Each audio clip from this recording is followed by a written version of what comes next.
નમસ્કાર, સ્વાગત છે આપનું કચ્છ ઉદય ટીવી ન્યૂઝમાં। હું છું દીપિકા પાંચાણી। તો બુલેટિનની શરૂઆતમાં એક નજર હેડલાઇન્સ પર। કચ્છની દરિયાઈ સીમા પર ગોઠવાયું ત્રિસ્તરીય પેટ્રોલિંગ। જખૌ મુન્દ્રા મરીન પોલીસે સજ્જ બનીને કર્યું ચેકિંગ। માછીમારોને સુરક્ષિત રહીને સંદિગ્ધ હિલચાલની બાતમી આપવા સૂચના। ગાંધીધામ સેશન્સ કોર્ટે આપ્યો ધાક બેસાડતો ચુકાદો। કિશોરી સાથે બળાત્કાર કરનારા નરાધમને 10 વર્ષ કેદની સજા। કિશોરીને લગ્નની લાલચ આપીને આચરાયું હતું દુષ્કર્મ। ભુજ તાલુકા પંચાયતની સામાન્ય સભા મળી। સ્વભંડોળના વિકાસ કામો વધારવા કરાઈ દરખાસ્ત। પદાધિકારીઓની ચેમ્બર મુદ્દે વિપક્ષનો વિરોધ। કચ્છમાં પ્રસરી રહ્યો છે ડેન્ગ્યુનો ડંખ। ગત મહિનામાં ડેન્ગ્યુના નોંધાયા 17 પોઝિટિવ કેસ। તંત્ર દ્વારા ફોગિંગ સહિતની કામગીરી હાથ ધરાઈ। જમ્મુ કાશ્મીરની પરિસ્થિતિને પગલે પાકિસ્તાનને જોડતા સરહદી રાજ્યો એલર્ટ પર છે। કચ્છ જિલ્લો પાકિસ્તાનને જોડતો પ્રદેશ છે, ત્યારે સુરક્ષાની દ્રષ્ટિએ દરિયાઈ સીમા અને ભૂમિ સીમા ધરાવતા કચ્છમાં દરિયાઈ સીમાનું પેટ્રોલિંગ ત્રિસ્તરીય કરાયું છે, જેમાં મરીન પોલીસ, BSF અને કોસ્ટગાર્ડ દ્વારા કચ્છના દરિયાકાંઠાઓ પર ચુસ્ત સુરક્ષા ગોઠવાઈ છે। ભારત પાકિસ્તાન વચ્ચે સર્જાયેલી સ્થિતિને પગલે માછીમારોને દરિયો ન ખેડવાની સૂચનાઓ અપાઈ છે। તેવામાં સુરક્ષા એજન્સીઓએ જખૌ ખાતે માછીમાર એસોસિએશન સાથે બેઠક યોજી હતી, જેમાં જખૌ મરીન PSI PK ગોસ્વામીએ માછીમારોને માર્ગદર્શન આપ્યું હતું। માછીમારોને એકલા દરિયામાં ન જવા અપીલ કરાઈ હતી। રોજીરોટી માટે માછીમારો દરિયો ખેડવા જાય તો પણ 5-7 બોટના સમૂહમાં જાય તેવી સૂચના અપાઈ હતી। આ સાથે માછીમારોનું ફિઝિકલ વેરિફિકેશન, બોટનું રજીસ્ટ્રેશન ચકાસવાની કામગીરી, માછીમારીના સામાનનું ચેકિંગ કરવા સહિતના પગલાં મરીન પોલીસે લીધા હતા। તો માછીમારોને દેશની આંતરિક સુરક્ષા માટે સજાગ રહેવા જણાવાયું હતું, જેમાં દરિયામાં કોઈપણ પ્રકારની શંકાસ્પદ હિલચાલ જણાય તો સુરક્ષા એજન્સીઓને જાણ કરવાની સૂચના અપાઈ હતી। ત્યારે જખૌ બંદર માછીમાર એસોસિએશનના પ્રમુખ અબ્દુલ્લા શાહ પીરજાદાએ પણ સુરક્ષા એજન્સીઓને સહયોગ આપવાની માછીમારો વતી ખાતરી આપી હતી। આજે કોસ્ટગાર્ડ અને BSF અને મરીન પોલીસની જખૌ બંદર ઉપર મિટિંગ હતી।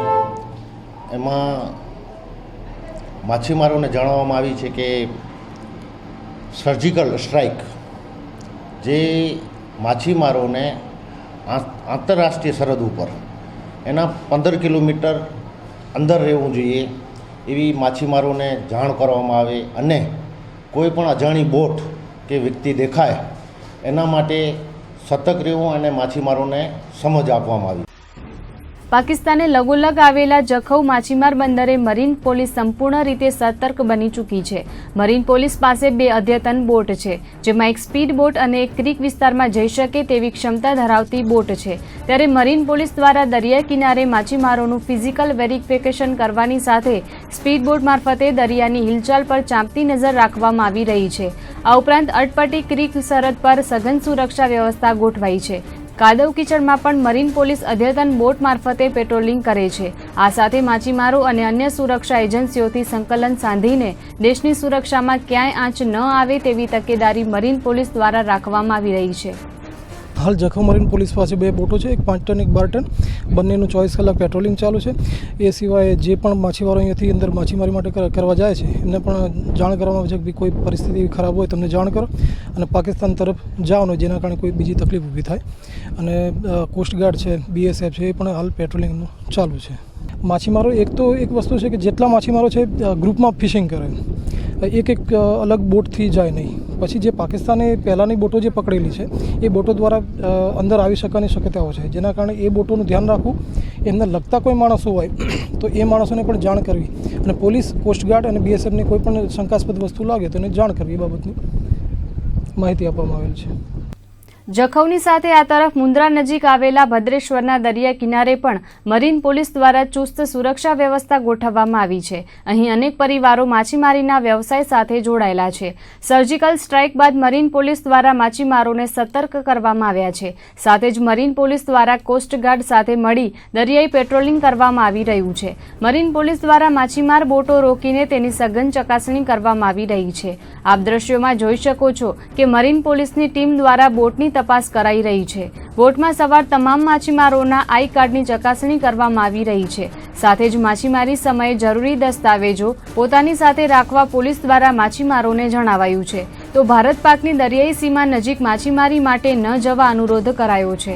વર્ષ 2008માં થયેલા મુંબઈ હુમલામાં આતંકવાદીઓ આજ અરબી સમુદ્રમાંથી મુંબઈ પહોંચ્યા હતા, એટલે આ દરિયાની સુરક્ષામાં મરીન પોલીસ કોઈ જ કચાશ છોડવા નથી માંગતી.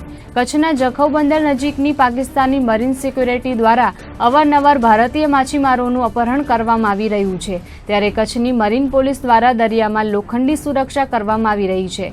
સર્જિકલ સ્ટ્રાઇક બાદ પાકિસ્તાન બોખલાઈ ગયું છે તે વાત જગ જાહેર છે, ત્યારે હવે પાકિસ્તાન કોઈ નાપાક હરકત કરે તો તેનો વળતો જવાબ આપવા સેના અને મરીન પોલીસ સજ્જ છે. કાશ્મીરમાં સર્જિકલ સ્ટ્રાઇક બાદ સરહદી એવા કચ્છ જિલ્લાના છેવાડાના ગામડાના લોકોએ પણ પોતાની દેશદાઝ દેખાડી છે. લોકોએ પણ આવી કટોકટીની પરિસ્થિતિમાં સેનાની સાથે હોવાનો હુંકાર કર્યો છે. કચ્છ જિલ્લાની જમીન તેમજ દરિયાઈ સરહદ પાકિસ્તાન સાથે જોડાયેલી હોય આ સરહદનો ગેરલાભ ઉઠાવી દેશવિરોધી તત્વો પોતાના નાપાક મનસૂબાઓમાં સફળ ન થાય તે માટે સરહદી વિસ્તારના લોકો પણ સજ્જ બન્યા છે. ભારતીય સેના દ્વારા POKમાં સર્જાયેલ સર્જિકલ સ્ટ્રાઇકમાં 40થી વધુ આતંકીઓને ઠાર કરાયા હતા, જેને લઈને બોખલાયેલા પાકિસ્તાને પોતાની સેના આંતરરાષ્ટ્રીય બોર્ડર પર ખડકવાનું શરૂ કરતા ભારતે પણ પોતાના સૈન્યને બોર્ડર પર ખડું કરી દીધું છે. ત્યારે સરહદી એવા કચ્છ જિલ્લાની રણ તેમજ દરિયાઈ સરહદ સતર્ક બની ગઈ છે. એટલું જ નહીં, બન્ની ખાવડા પચ્છમ વિસ્તાર સાથે લખપતના ગામડાના લોકોએ પણ સૈન્યની સાથે હોવાનો હુંકાર કર્યો છે, જેમાં કુરન ગામના પૂર્વ સરપંચ જીલુભા સોઢાએ હુંકાર કરતા જણાવ્યું હતું કે અમારા ગામના તમામ લોકો સેનાની સાથે જ છે. અગાઉ યુદ્ધની સ્થિતિમાં પણ કુનર ગામના લોકોએ જાગૃત રહી સેનાનું મનોબળ વધાર્યું હતું, ત્યારે વર્તમાન સમયે પણ તણાવભરી સ્થિતિ સર્જાતા કુરનના તમામ ગામ લોકો સેનાની સાથે છે તેવો હુંકાર કરાયો છે. તો બીજી તરફ લોરિયા ભીરંડિયારા ચેકપોસ્ટ પર પોલીસ સહિતની સુરક્ષા એજન્સીઓ દ્વારા સુરક્ષા વ્યવસ્થા ચુસ્ત બનાવવામાં આવી છે. સાથે રણ વિસ્તાર પ્રવાસન ક્ષેત્રે વિકસ્યું છે, ત્યારે અહીં આવાગમન કરતા તમામ લોકોનું સઘન ચેકિંગ કરવામાં આવે છે. સરહદી વિસ્તારમાં અવરજવર કરતા અન્ય વાહનોની પણ તપાસ પોલીસ તેમજ સુરક્ષા દળ દ્વારા કરાઈ રહી છે. ઉરીમાં થયેલા આતંકવાદી હુમલા બાદ ભારતે પણ વળતો જવાબ આપ્યો છે અને સર્જિકલ સ્ટ્રાઇક કરી 35 જેટલા આતંકવાદીઓનો સફાયો કર્યો છે.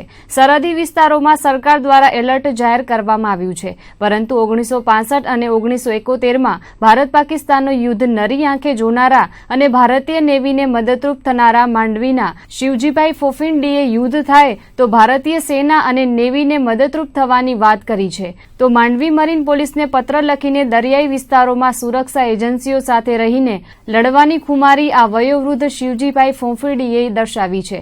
માંડવી પોર્ટમાં ખલાસી અને કેપ્ટન તરીકેનો બહોળો અનુભવ ધરાવતા શિવજીભાઈએ યુદ્ધના સમયે સરકાર દ્વારા દરિયાઈ વિસ્તારોમાં નેવી સાથે રહીને અન્ય દેશના વહાણોને ઓળખવા માટે મદદરૂપ બન્યા હતા અને સરકાર દ્વારા પ્રમાણપત્ર પણ એનાયત કરવામાં આવ્યો હતો. હાલ જ્યારે યુદ્ધ જેવી પરિસ્થિતિનું નિર્માણ થાય તો આ ઉંમરે પણ નેવી અને સુરક્ષા એજન્સીઓની સાથે રહીને લડવાની વાત તેમણે કરી હતી. નાનપણથી જ દરિયામાં રહેલા શિવજીભાઈ દરિયાનો બહોળો અનુભવ ધરાવે છે અને દરિયાની તમામ પરિસ્થિતિથી ખુદ વાકેફ છે. ત્યારે જો આગામી સમયમાં યુદ્ધ થાય તો સુરક્ષા એજન્સીઓને મદદરૂપ થવા માંડવી મરીન પોલીસ સ્ટેશનને પત્ર લખી જાણકારી આપી છે. કે લડાઈના બધે પરગમ વાગવાના શરૂ થયા ત્યારે 1965માં ત્યારે સરકારીએ મને કહ્યું, ત્યારે હું આ પોર્ટની અંદર ખલાસી નહોતો પણ સુખાણી હતો, એટલે કેપ્ટન બીજો ને કેપ્ટનના હાથ નીચેનો હું માણસ હતો. નેવીઓવાળાએ કે અમે પણ અહીંયા આવશું બધે, તો કોઈ તમારો અહીંયાનો જાણકાર માણસ કોઈ હોય તો અમને આપો.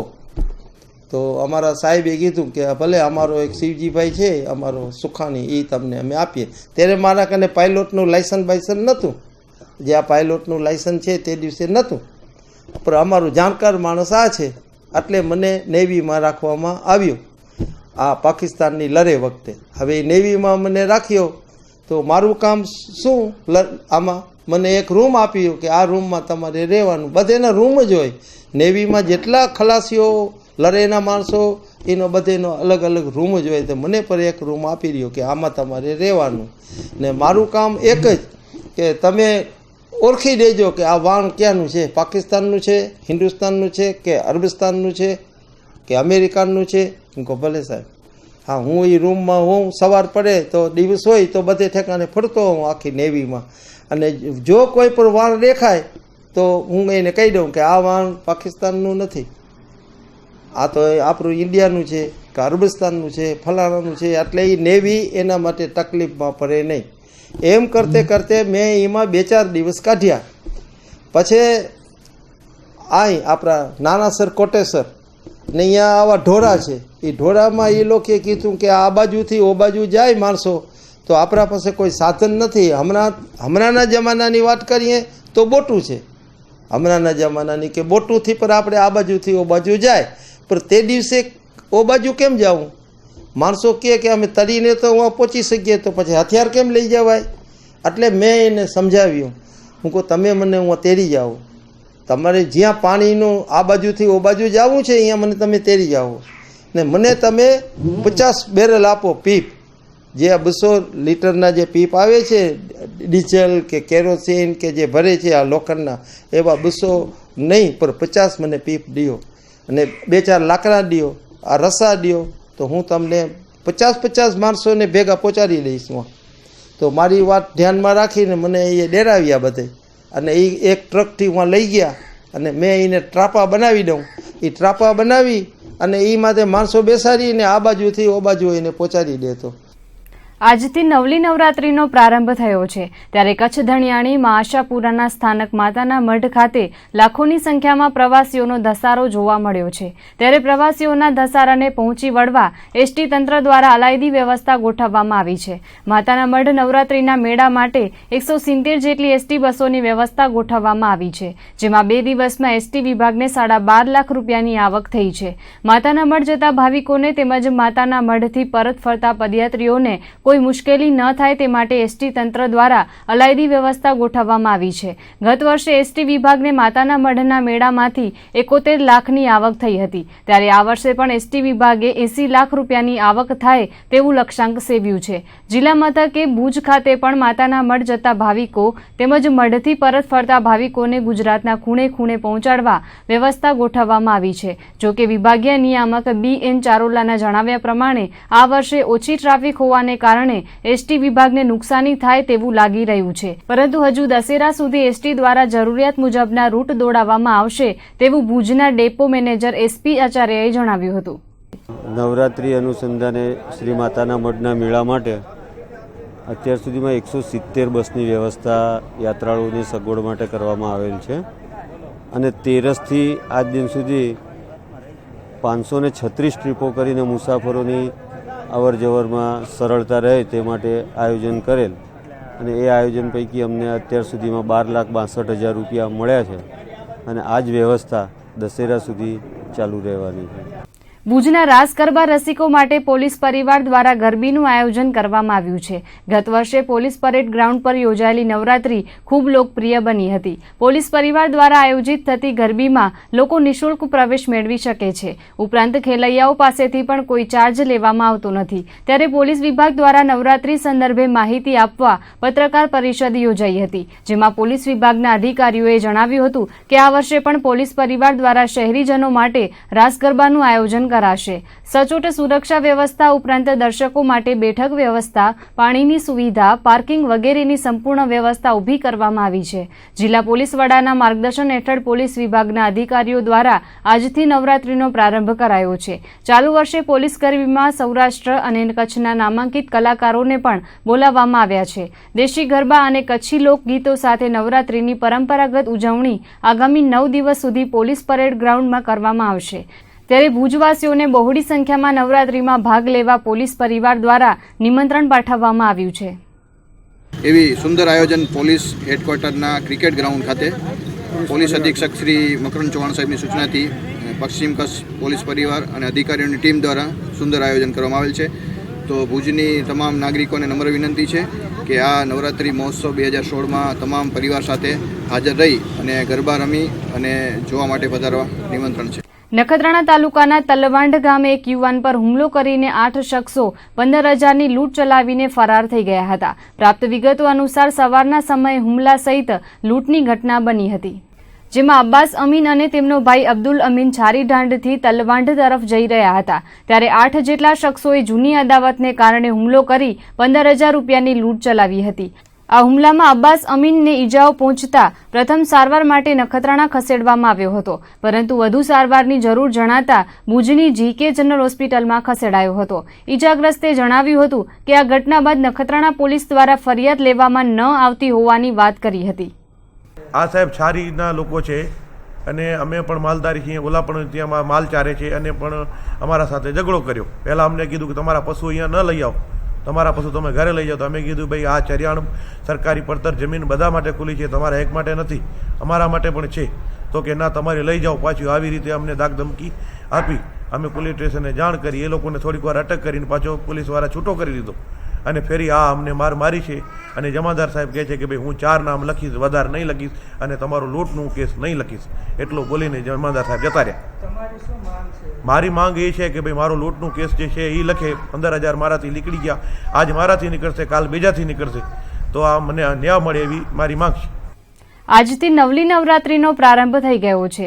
સાથે જ આજ માસમાં મુસ્લિમ ધર્મનો પવિત્ર મહોરમ મહિનો આવી રહ્યો છે, જેને ધ્યાને લઈને પોલીસ તંત્ર દ્વારા શાંતિ સમિતિની બેઠક યોજાઈ હતી. બંને ધર્મના લોકો તહેવારો શાંતિપૂર્ણ રીતે પાર પાડે તે માટે પોલીસ આગેવાનો સાથે ચર્ચા વિચારણા કરી હતી, જેમાં હિન્દુ અને મુસ્લિમ સમાજના અગ્રણીઓ હાજર રહ્યા હતા. ભુજ વિભાગના DYSP ચૌધરી, ભુજ શહેર A ડિવિઝન પોલીસ મથકના PI અને B ડિવિઝન પોલીસ સ્ટેશનના PIના અધ્યક્ષસ્થાને શાંતિ સમિતિની બેઠકનું આયોજન કરવામાં આવ્યું હતું. ધાર્મિક તહેવારો સમયે કોઈ અનિચ્છનીય ઘટના ન બને તેનું ધ્યાન રાખવા પોલીસ દ્વારા અપીલ કરવામાં આવી હતી. તેમજ બંને સમાજના અગ્રણીઓ પાસેથી સૂચનાઓ પણ સાંભળવામાં આવ્યા હતા. નવરાત્રીમાં 12 વાગ્યા સુધી જ સાઉન્ડ વગાડવા તેમજ ટ્રાફિક વ્યવસ્થા જાળવવા માટે તાકીદ કરાઈ હતી. યોજાનાર નવરાત્રિ તેમજ મોહરમના તહેવાર અનુસંધાને શાંતિ સમિતિની મિટિંગનું આયોજન કરવામાં આવેલું. તેમાં મુખ્યત્વે ખાસ તો CCTV કેમેરા લગાડવા અને અશ્લીલ વસ્ત્રો ધારણ કરી અશ્લીલ ગીતો ન વગાડવા તેના માટેની ખાસ સૂચના આપવામાં આવેલ છે. તેમજ પરમિટ આપેલ છે, તેમાં જે નિયમોનું પાલન કરવાનું જણાવેલ છે તે નિયમોનું પાલન કરવા ખાસ સૂચના આપવામાં આવેલ છે. નિયમો મુજબ રાત્રિના 12 વાગ્યા સુધી તમામ ગરબીમાં લાઉડસ્પીકર વાગશે અને 12 વાગ્યા પછી તમામ આયોજકોએ પોતાની ગરબીનું માઇક બંધ કરી દેવું તેવું સૂચન છે. અને તે પછી જો ચાલુ રાખવામાં આવશે અને કોઈ ફરિયાદ આવશે તો તેના મુજબ અમારે કાયદેસર પગલાં ન ભરવા પડે તે માટે પબ્લિક અને આયોજક પણ અમને સહકાર આપે તેવી અમારે અપીલ છે. અને ન છૂટકે કોઈ ફરિયાદ અમારી પાસે આવે તો અમારે તેમના માટે પગલાં ભરવા પડશે, તેનું તેમાં ધ્યાન રાખવું પડશે.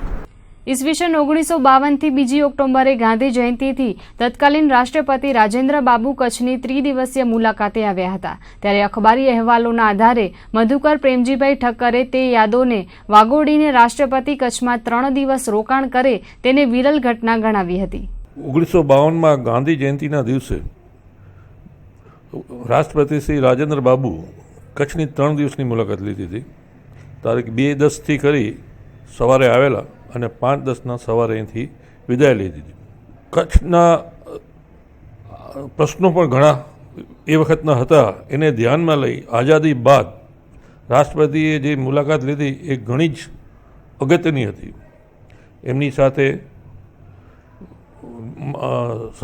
લશ્કરી સચિવ શ્રી ચેટર્જી, રેલવે પ્રધાન શ્રી લાલબહાદુર શાસ્ત્રીની પણ હાજરી હતી. એક વસ્તુ તો એવી પણ છે કે માધાપરના એક કોન્ટ્રાક્ટરે સામાન્ય તાર કરીને રાષ્ટ્રપતિશ્રીને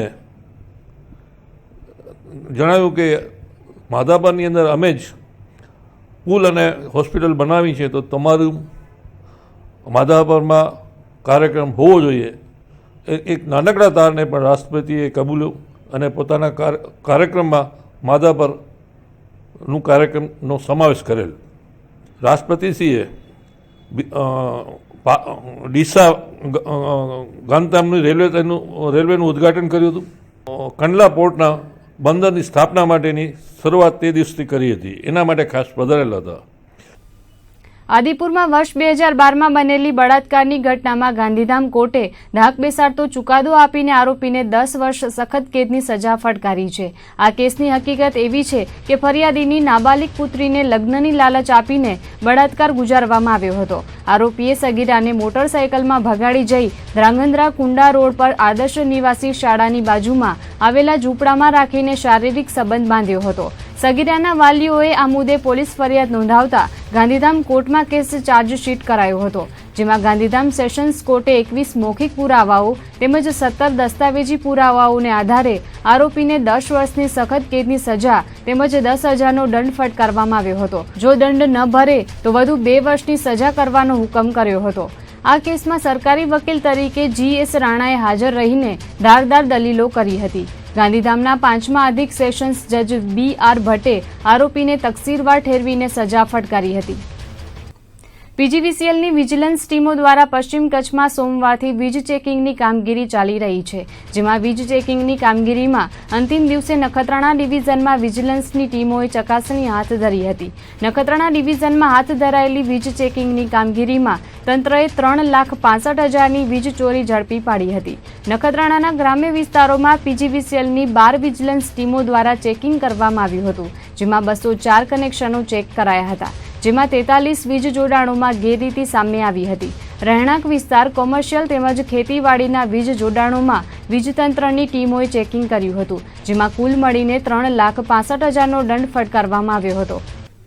પૂર્વ કચ્છ ગાંધીધામની RTO કચેરીને IMD કક્ષાએથી અપગ્રેડ કરવામાં આવી છે.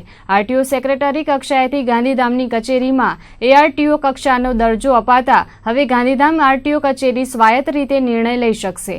સાથે ભવિષ્યમાં સ્વતંત્ર RTO કચેરી બનવાનો માર્ગ પણ મોકળો બન્યો છે. કચ્છ જિલ્લામાં વાહનોની સંખ્યામાં ઉત્તરોત્તર વધારો થઈ રહ્યો છે, જેના કારણે વાહન ચાલકોને હાલાકીનો સામનો કરવો પડે છે.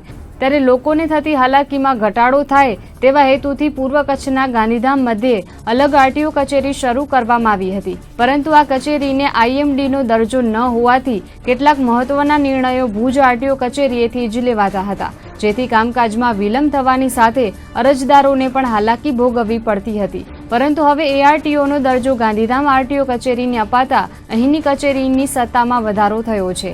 આ બાબતે RTO નવલદાન ગઢવીએ વિગતો આપતા જણાવ્યું હતું કે સેક્રેટરી કક્ષાએથી ગાંધીધામ RTO કચેરીને અપગ્રેડ કરવાનો નિર્ણય લેવાયો છે. સાથે મહેકમ પણ વધારવામાં આવ્યું છે. જો કે હજુ નવું મહેકમ ફાળવાયું ન હોવાથી વર્તમાન કર્મચારીઓની મદદથી જ કામ ચલાવાઈ રહ્યું છે. તાલુકા પંચાયતની આજે સામાન્ય સભા મળી હતી, જેમાં વિવિધ મુદ્દે ઠરાવો દરખાસ્ત કરવાની સાથે અગાઉ કરાયેલી કામગીરીને બહાલી અપાઈ હતી. તાલુકા પંચાયતના પ્રમુખ અંકુબેન ચાવડાની અધ્યક્ષતામાં મળેલી બેઠકમાં વિપક્ષ દ્વારા પણ વિવિધ મુદ્દે રજૂઆત કરાઈ હતી. પ્રારંભે તાલુકા વિકાસ અધિકારી DV ગેડાએ મીટિંગનો એજન્ડા વાંચીને સૌને આવકાર્યા હતા. બેઠકનો દોર શરૂ થાય તે પૂર્વે ઉરીમાં શહીદ થયેલા જાંબાઝ જવાનોને શ્રદ્ધાંજલિ આપવામાં આવી હતી. આજે મળેલી સામાન્ય સભામાં સ્વભંડોળના વિકાસ કામોની જોગવાઈ વધારવા દરખાસ્ત કરાઈ હતી, જેમાં અગાઉ ભુજ તાલુકા પંચાયત પાસે સ્વભંડોળની ગ્રાન્ટમાંથી 1.5 કરોડના વિકાસ કામોની જોગવાઈ હતી, જે વધારીને 3 કરોડની કરવા માટે દરખાસ્ત કરાઈ હતી. આ ઉપરાંત રાયધણ પર જૂથ ગ્રામ પંચાયતમાંથી મોટા વડનોરાને અલગ ગ્રામ પંચાયત આપવાનો તેમજ કુનરિયા જૂથ ગ્રામ પંચાયતમાંથી નોખણીયાને અલગ ગ્રામ પંચાયતનો દરજ્જો આપવા ઠરાવ કરાયો હતો. બેઠકમાં વિપક્ષે ઉપપ્રમુખ અને કારોબારી ચેરમેનની ચેમ્બરો ગેરબંધારણીય હોવાનો દાવો કરીને વિરોધ નોંધાવ્યો હતો. કચ્છની કોઈપણ તાલુકા પંચાયતોમાં ઉપપ્રમુખ અને કારોબારી ચેરમેનની ચેમ્બરો નથી, માત્ર ભુજમાં જ ગેરકાયદેસર રીતે બનાવાઈ છે, ત્યારે તેને ખસેડવાની રજૂઆત વિપક્ષી નેતા જુમાભાઈ સમાએ કરી હતી. જો ગુરુવાર સુધીમાં આ ચેમ્બરો ખાલી કરવામાં નહીં આવે તો વિપક્ષી નેતા દ્વારા તેના પર કબજો કરીને વિપક્ષી નેતાની ચેમ્બર બનાવવામાં આવશે તેવી ચીમકી ઉચ્ચારાઈ હતી. સાથે રતાડિયા ગામે આવેલી સોલારીસ કંપની દ્વારા ગ્રામ પંચાયતમાં કોઈપણ જાતના કરવેરા ભરવામાં આવતા નથી.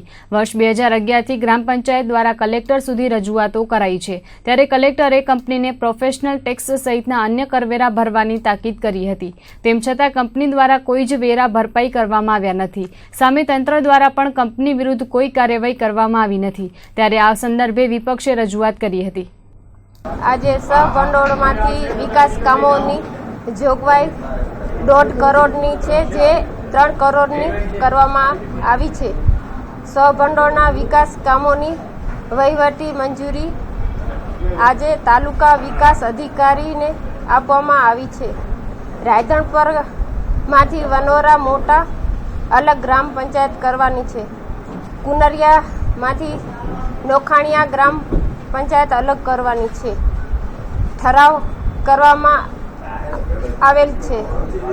એના સિવાય બીજો જે આ અમારા વિસ્તારની અંદર એક ઉદ્યોગ છે જે ગ્રામ પંચાયતની સીમાડામાં છે, એ બાબતમાં ઉદ્યોગ કંઈ અમને ધ્યાન ના આપે તો તાલુકા પંચાયત એને શું મદદરૂપ થઈ શકે એ બાબતમાં. બીજા જે આ ગામમાં કોઈ ગામ લોકો જે કામ કરે છે, ગ્રામ પંચાયતની અંદર કામ થયા છે, એમાં બોગસ કામ થયેલા હતા, એ બાબતના ગામ લોકો ધ્યાન આપવામાં આવે. મારો પ્રશ્ન એ છે, તાલુકા પંચાયતની અંદર આવેલી હેલ્થ ઓફિસની અંદર મા કાર્ડમાં ક્યારેક બોર્ડ મારેલો 2 દિવસ પછી મળશે, ક્યારેક માણસો ઊભા હોય તો એને જવાબ આપવામાં આવે છે કે તમે ટોકન લઈ જાઓ 15 દિવસ પછી આવજો. આ કોઈ ટુરિસ્ટ ટ્રાવેલ્સની ટિકિટ નથી કે ગરીબ માણસો 15 દિવસ પછી ફરી આવશે. આ એક હેલ્થની વસ્તુ છે. જે અહીંયા લેવા આવે છે ને ત્યારે એ માણસ દર્દી હોય છે, એને બીજા દિવસે સારવારની જરૂર હોય છે. એ 15 દિવસે મા કાર્ડની આપવો એ કેટલી હદે યોગ્ય કહેવાય? તો આ વિશે મેં ધ્યાન પણ દોરેલું છે, અગાઉ 1-2 વખત ધ્યાન દોરેલું છે. અત્યારે પણ એ ઓફિસ બંધ રાખેલી છે. ચોમાસાની સિઝન બાદ રોગચાળામાં વધારો થતો હોય છે. ડેન્ગ્યુ, મલેરિયા જેવા તાવના કેસોમાં ઉત્તરોત્તર વધારો થઈ રહ્યો છે. ગત સપ્ટેમ્બર માસમાં કચ્છમાં ડેન્ગ્યુના 17 પોઝિટિવ કેસ નોંધાયા હતા, જ્યારે ઓગસ્ટ માસમાં માત્ર 1 જ ડેન્ગ્યુનો કેસ નોંધાયો હતો. ગાંધીધામ, ભુજ, અંજારમાં ડેન્ગ્યુના કેસોમાં વધારો થઈ રહ્યો છે. ગત વર્ષ સપ્ટેમ્બર માસ સુધી કચ્છમાં 217 કેસ નોંધાયા હતા, જેની સરખામણી આ વર્ષે માત્ર 48 કેસ જ નોંધાયા છે. પરંતુ ગત માસમાં 17 કેસ નોંધાતા આરોગ્ય વિભાગ સફાળું જાગ્યું છે. જે વિસ્તારોમાં ડેન્ગ્યુના કેસ નોંધાય છે તે વિસ્તારમાં ફોગિંગ કરવામાં આવી રહ્યું છે. તો ઘરની આજુબાજુમાં પાણી ન રહે અને મચ્છરો ન ફેલાય તે માટે જાગૃત રહેવા આરોગ્ય વિભાગ દ્વારા લોકને અપીલ કરવામાં આવી રહી છે. આમાં આપણે જો ઓવરઓલ જોવા જઈએ તો ગયા વર્ષે 2015માં આપણે ત્યાં 3 સપ્ટેમ્બર 217 કેસ હતા અને એ જ વખતે આ વર્ષે જો ગણવા જઈએ તો આપણે 48 કેસ, એટલે ગયા વર્ષની સરખામણીમાં ઘણા ઓછા છે.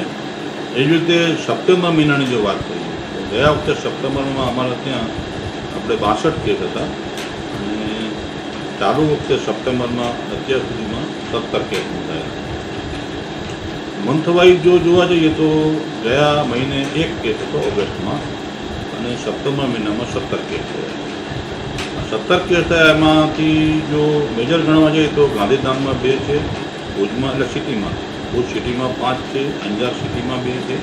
બાકીના કેસ છૂટા છવાયા અલગ અલગ વિસ્તાર, એક જગ્યાએ ભેગા થયા એવું નથી. તો બીજી તરફ નજર કરીએ તો આ વર્ષે આરોગ્ય વિભાગના ચોપડે માત્ર 48 જ કેસ નોંધાયા છે, પરંતુ વાસ્તવિક આંક ઘણો વધારો હોવાનું અનુમાન છે. આ અંગે જિલ્લા આરોગ્ય અધિકારી DK ડાભીએ જણાવ્યું હતું કે ખાનગી તબીબો દ્વારા ડેન્ગ્યુનો કાર્ડ ટેસ્ટ કરવામાં આવે છે. તે ટેસ્ટ સરકાર માન્ય નથી. આ કાર્ડ ટેસ્ટમાં ડેન્ગ્યુ સિવાય અન્ય વાયરલ ફીવરની ચકાસણી થતી હોય છે, એટલે દર્દીને ડેન્ગ્યુ સિવાય અન્ય કોઈ ફીવર હોય તો પણ કાર્ડ ટેસ્ટમાં રિપોર્ટ પોઝિટિવ આવી શકે છે, જેથી આ કાર્ડમાં ડેન્ગ્યુના રિપોર્ટ પર વિશ્વાસ કરી ન શકાય તેવી વાત કચ્છના આરોગ્ય અધિકારી DK ડાભીએ કરી હતી. કાર્ડ ટેસ્ટમાં એવું છે કે અહીંયા જે કાર્ડ ટેસ્ટ જે પોઝિટિવ કરે છે, જે રિપોર્ટ આપના સુધી પણ પહોંચતા હોય છે, લોકો પોતે પણ ટ્રીટમેન્ટ આમાં ડિક્લેર કરતા હોય છે, એ એક સ્પેસિફિક એન્ટીજન ડેન્ગ્યુનો ટેસ્ટ નથી, પણ એવા ઘણા બધા બીજા વાયરસ જીવો છે જેમાં પણ આ ટેસ્ટ પોઝિટિવ રહી શકે.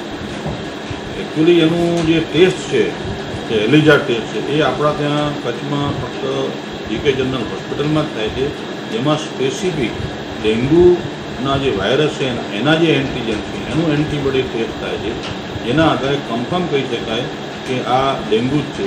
બાકી જે કાર્ડ ટેસ્ટ કરે છે એ ડેન્ગ્યુ અને એના જેવા બીજા ઘણા વાયરસ છે એમાં પણ એ પોઝિટિવ આવી શકે. એટલે એ જે આપણે આપણા ત્યાં પણ નોલેજમાં આવે છે, અમને પણ લોકો કહેતા હોય છે, એ વસ્તુ જે કરે છે એ આમ ફિગર ઘણો મોટો લાગે છે. અમે એમ નથી કહેતા કે ના હોય, પણ જ્યાં સુધી એનું કન્ફર્મેશન એનું એલિઝા ટેસ્ટ દ્વારા ન થાય ત્યાં સુધી આપણે ડેન્ગ્યુ કરી શકીએ નહીં જાહેર. અમે પણ ગવર્મેન્ટના નિયમો પ્રમાણે પણ એલિઝા ટેસ્ટ જે જાહેર થાય એવા જ કેસો આપણે કન્ફર્મ કેસ તરીકે લઈએ. શ્રી દુર્ગા મિત્ર મંડળ દ્વારા માતાના મઢ જતા પદયાત્રીઓની સેવા માટે છેલ્લા 25 વર્ષથી સેવા કેમ્પનું આયોજન કરવામાં આવે છે. ત્યારે કેમ્પના આયોજનની રજત જયંતિની ઉજવણી દુર્ગા મિત્ર મંડળ દ્વારા કરવામાં આવી હતી, જેમાં શિવરુદ્રી, પૂજા અર્ચન, મહાઆરતી, રાસ ગરબાનું આયોજન કરવામાં આવ્યું હતું. તો સ્વામિનારાયણ મંદિરના સંતોનું પ્રવચન ગોઠવાયું હતું. સંતો, મહંતો, દાતા પરિવાર તેમજ દુર્ગા મિત્ર મંડળના સભ્યોનું સન્માન કરવામાં આવ્યું હતું. રજત જયંતિ મહોત્સવ નિમિત્તે મહાપ્રસાદ, મહાઆરતી અને રાસ ગરબાના આયોજનના યજમાન તરીકે મુખ્યદાતા માતૃશ્રી સુંદરબેન શ્યામજી રતનસિંહ ગઢા પરિવારે સહયોગ આપ્યો હતો. દુર્ગા મિત્ર મંડળ તરફથી આજે 25 વર્ષ દુર્ગા મિત્ર મંડળ જે સેવા આપી રહ્યો છે. 25 વર્ષથી અમારો પદયાત્રી કેમ્પમાં સેવા આપીએ છીએ અને આજે સંપૂર્ણ 25 વર્ષ પૂર્ણ થાય છે. એમાં ગામના ગામવાસીઓ તથા દાતા પરિવારો અમને ખૂબ સહકાર અને સાથ સહકાર આપ્યો છે અને કાયમ આપતા રહે એવી અમે મા કને આશાપૂરા કરીને પ્રાર્થના કરીએ છીએ.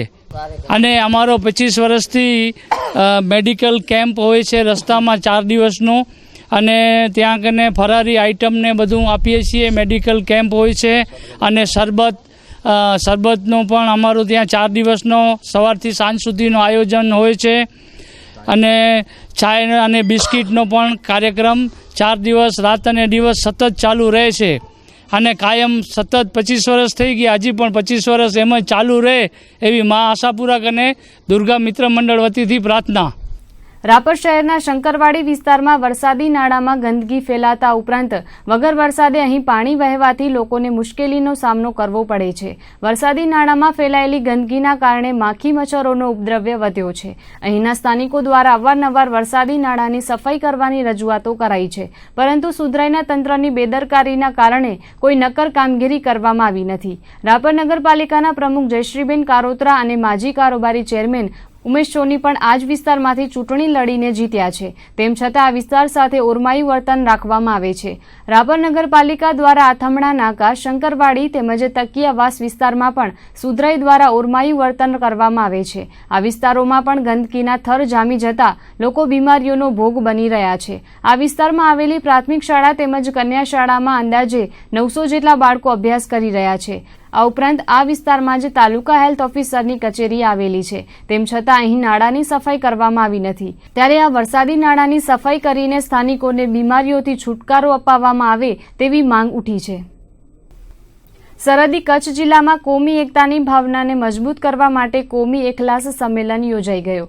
અબડાસાના કોઠારા ગામ ખાતે આ સંમેલનનું આયોજન કરાયું હતું. અબડાસા તાલુકા પંચાયતના પૂર્વ પ્રમુખ મૂળરાજ ગઢવી દ્વારા પ્રેરિત કોમી એકલાસ સમિતિના ઉપક્રમે સમગ્ર આયોજન કરાયું હતું. આ સંમેલનમાં વિવિધ સમાજના અગ્રણીઓ ઉપસ્થિત રહ્યા હતા.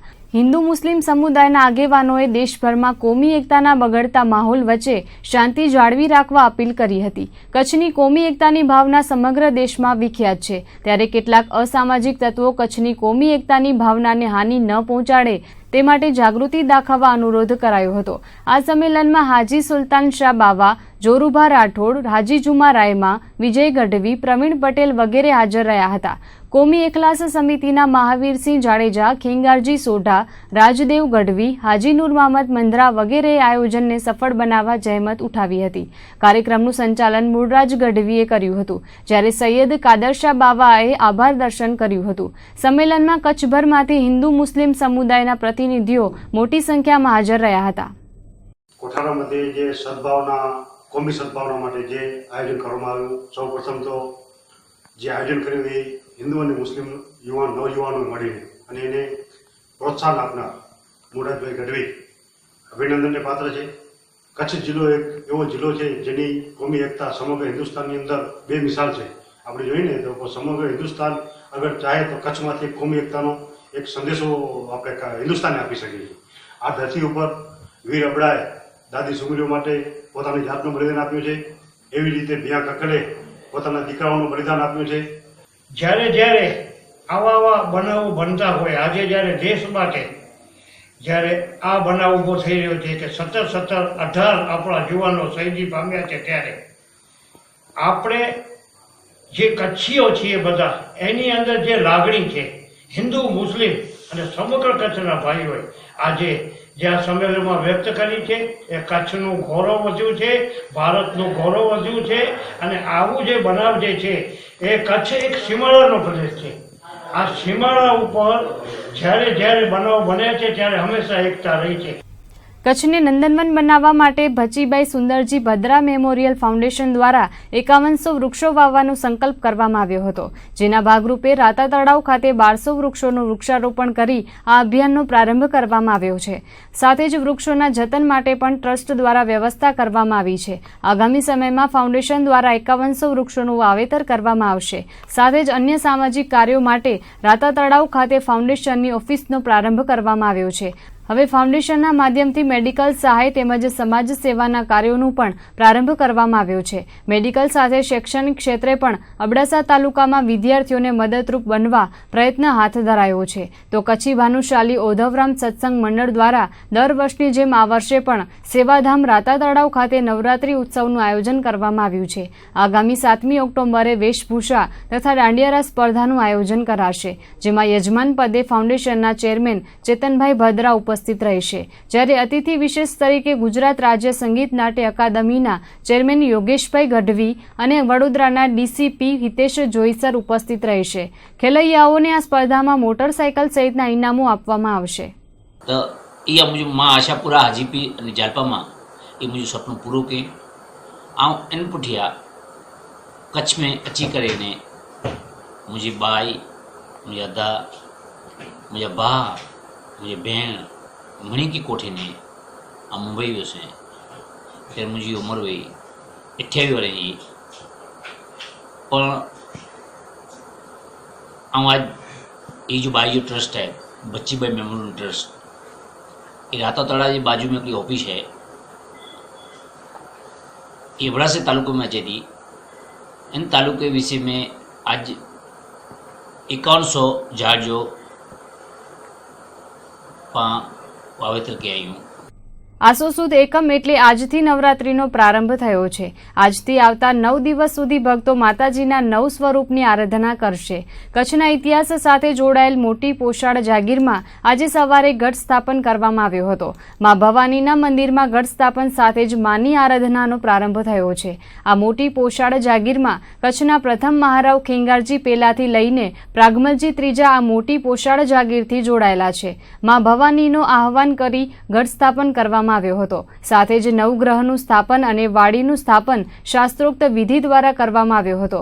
આગામી આઠમના રોજ હોમ હવન વિધિ સહિત અનેક ધાર્મિક વિધિનું આયોજન કરવામાં આવે છે, જેમાં માના ભક્તો મોટી સંખ્યામાં ઉપસ્થિત રહીને માની આરાધના કરે છે. આ ખરેખર કચ્છ ઇતિહાસ સાથે 450 વર્ષથી કચ્છ ઇતિહાસ સાથે ખેંગારજી પહેલાંથી કરી અને પ્રાગમલજી ત્રીજા સુધી આ ટ્રેડિશનલ પરંપરા છે. અને મા કાલી, મા ભવાનીની એકમના પ્રતિપદાતિથીએ આસો સુધી એકમના એનું ઘટ સ્થાપન કરવામાં આવે છે. અને આસો સુધી આઠમના એનું હવનાષ્ટમીનો નાળિયેરોમ કરવામાં આવે છે. આમાં પહેલું માતાજીનું જે પહેલી પ્રતિપદાના શૈલજાનું રૂપની રીતે એનું આહ્વાન કરી અને એનું સ્થાપન કરવામાં આવે છે. અને નવગ્રહનું સ્થાપન કરવામાં આવે છે. વાડી સ્થાપન છે એ શાસ્ત્રોક્ત અને બીજોક્ત રીતે હિન્દુ ધર્મની રીતે માતાપંથીની રીતે આ સ્થાપન અગત્યના છે અને એ આજે પણ થાય જ છે, જે આપ જોઈ લીધું. આ ઘટ સ્થાપનમાં કોઈ પણ ખાસ મારી દ્રષ્ટિએ હું જ્યાં સુધી માનું છું અને મને આનો અભ્યાસ છે એમાં કોઈ પણ જાતના ચોગડિયા જોવાના હોતા નથી. ચોગડિયા જોવાના નથી. ચોગડિયાઓ સામાન્ય રીતે માણસોના મગજ ઉપર એક ઘર કરી ગયા છે, પરંતુ પ્રતિપદાતિથિએ સુધી પક્ષે આસો સુધી માતાજી માટે એક શાસ્ત્ર મુજબ વેદો મુજબ નક્કી કરેલો છે. એટલે સુધી પક્ષની અંદર જ માતાજીનું ઘટ સ્થાપન અને વાડી સ્થાપન કરવામાં આવે છે. મુન્દ્રા પ્રાંત કચેરી ખાતે આજે એટીબીટીની બેઠક યોજાઈ હતી, જેમાં તાલુકાના વિવિધ વિકાસ કાર્યોની ચર્ચા કરવામાં આવી હતી તેમજ ચાલી રહેલ વિકાસ કામોની સમીક્ષા કરાઈ હતી. તો આગામી 6 ઓક્ટોબરે યોજાનારા મુન્દ્રા માંડવી પ્રાંત કક્ષાના ગરીબ કલ્યાણ મેળા માટે વિવિધ ચર્ચા વિચારણા અને આયોજન કરવામાં આવ્યું હતું. પ્રાંત કક્ષાના ગરીબ કલ્યાણ મેળામાં જયંતિભાઈ કવાડિયા ખાસ ઉપસ્થિત રહેશે. માંડવી મુન્દ્રાના પ્રાંત કક્ષાના આ ગરીબ કલ્યાણ મેળામાં કુલ 734 લાભાર્થીઓને 43 કરોડ 49 લાખની સહાય આપવામાં આવશે, જેમાં મુન્દ્રાના 274 લાભાર્થીઓને 19 કરોડ 72 લાખની સહાય ચૂકવવામાં આવશે, જ્યારે માંડવી નગરપાલિકા કક્ષાના 242 તેમજ તાલુકાના 218 લાભાર્થીઓને 23 કરોડ 77 લાખની સહાય અપાશે. જેના માટે આજે માંડવી મુન્દ્રા પ્રાંત અધિકારી જેવી દેસાઈના અધ્યક્ષસ્થાને આ બેઠકનું આયોજન કરવામાં આવ્યું હતું. મુન્દ્રા માંડવી પ્રાંત કક્ષાનો ગરીબ કલ્યાણ મેળો કુલ સરકારશ્રીની આ યોજના 9મા તબક્કાના ગરીબ કલ્યાણ મેળાનું આયોજન 6/10/2016ના દિવસે કરવામાં આવેલ છે. ગરીબ કલ્યાણ મેળામાં મુખ્ય મહેમાન જયંતિભાઈ કવાડિયા પંચાયત મંત્રીશ્રી, તેમની સાથે અર્જણભાઈ રબારી ગોપાલક વિકાસ નિગમના ચેરમેનશ્રી, મધુકાંત શાહભાઈ ગાંધીધામ વિસ્તાર વિકાસ સત્તામંડળના ચેરમેનશ્રી, તેમજ વિનોદભાઈ ચાવડા ધારાસભ્ય શ્રી તારાચંદભાઈ, કલેક્ટરશ્રી તેમજ બંને તાલુકાના પ્રમુખશ્રીઓ, તાલુકા પંચાયતના સદસ્યો, જિલ્લા પંચાયતના સદસ્યો, નગરપાલિકાના ચૂંટાયેલી પાંખ, આ લોકો બધા મળીને મેળાનું આયોજન કરવામાં આવ્યું છે. મેળામાં કુલ મુન્દ્રાના 274 લાભાર્થી, 242 નગરપાલિકા માંડવીના લાભાર્થી, 218 તાલુકા પંચાયત મુન્દ્રાના લાભાર્થી છે અને કુલ 43 કરોડની સહાય તે દિવસે આપવામાં આવશે. ભુજ તાલુકાના શેખપીર ખાતે આશાપુરા મિત્ર મંડળ રાપર તેમજ સીતારામ ગ્રુપ મુંબઈ અને લાખોંદના ગ્રામજનો દ્વારા પદયાત્રી સેવા કેમ્પનું આયોજન કરાયું હતું. છેલ્લા 27 વર્ષથી આ ગ્રુપો દ્વારા પદયાત્રી સેવા કેમ્પ યોજાય છે. 6 દિવસ સુધી ચાલતા આ સેવા કેમ્પમાં હજારો માઈ ભક્તોએ સેવાનો લાભ લીધો હતો. આ કેમ્પ લાખોંદના ગ્રામજનો ઉપરાંત આશાપુરા મિત્ર મંડળ રાપર અને સીતારામ ગ્રુપ મુંબઈના 300 જેટલા કાર્યકરોએ દિવસ રાત ખડે પગે રહીને પદયાત્રીઓની સેવા કરી હતી. પૂર્વ કચ્છ ઉપરાંત ઉત્તર ગુજરાત અને સૌરાષ્ટ્રમાંથી આવતા પદયાત્રીઓ આ સેવા કેમ્પનો લાભ લઈને પોતાની પદયાત્રા આગળ વધારી હતી. આશાપુરા મિત્ર મંડળ રાપર, લાખોંદ, સીતારામ ગ્રુપ મુંબઈ 27 વર્ષથી આ કેમ્પનું કામ ચાલુ છે. સેવામાં ચા પાણી, નાસ્તો, જમવાનું, નાવા ધોવાની વ્યવસ્થા, મેડિકલ. તો માધાપરની ભાગોળે માં મઢવાડી યુવા ગ્રુપ દ્વારા પદયાત્રીઓની સેવા માટે 4 દિવસીય કેમ્પનું આયોજન કરવામાં આવ્યું હતું, જેમાં બંસીધર રેસ્ટોરન્ટ, આશીર્વાદ હોટલ તેમજ ગોકુલ અર્થ મૂવર્સ દ્વારા સહયોગ અપાયો હતો.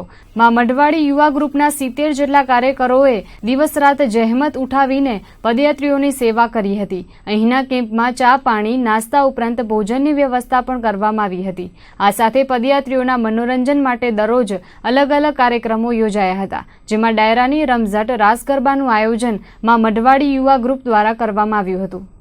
આ કેમ્પનું નામ છે માં મઢવાડી યુવા ગ્રુપ અને આ કાર્યક્રમ અને લોકોની સેવા માટે જે કંઈ પણ આ યુવા ગ્રુપ તરફથી છેલ્લા 10 વર્ષથી અવિરત સેવા આપવામાં આવે છે.